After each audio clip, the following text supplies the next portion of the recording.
really giving that one years. The Barry family's learned a lot about physiotherapy since the start of June. There's a plate and 9 screws in this arm. Adam's leg's also been rebuilt where bones were snapped. The surgeon's actually really impressed with how the hands come along.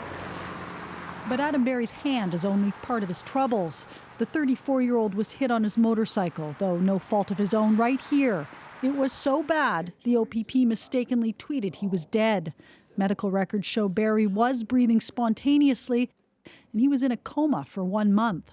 You look at his list of injuries, you look at the picture of him in ICU, and how can you even think that it's right that he has the same amount of money as someone who broke their toe? The insurance company says Barry's injuries are not catastrophic. He's eligible for $86,000. Had the accident happened 12 hours earlier, he would be considered catastrophically impaired and would have received $2 million. This personal injury lawyer says it's the result of Ontario's new auto insurance rules. Pre-June 1st, there would have been no question based on these numbers. Absolutely. That's correct. He says the definition of catastrophic impairment is not the same today as it was in May. In Adam Barry's case, the trauma team said he scored a 3 on a scale used to evaluate consciousness. As Barry's condition improved, his score went up to 8.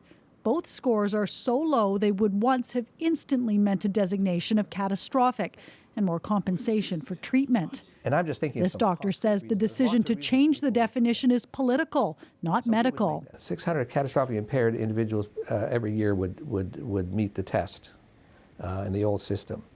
And half of them were Glasgow coma scores, so there's 300. It's not a lot of people, but if you're one of those people, it's devastating. How far does he have to go? Yeah. The Barrys say they're already being forced to make tough choices. Medication's expensive, and there will be years of therapy. He's only been home 2 weeks, and already we're hitting roadblocks like, well, this is what I'd want to do, but we can't afford it. They're already spending the $86,000 from insurance, but estimate with victim and caregiver unable to work, they'll be near bankrupt by Christmas. Ontario's insurance regulator says the definition of catastrophic impairment hasn't changed since the 90s and needed to be modernized.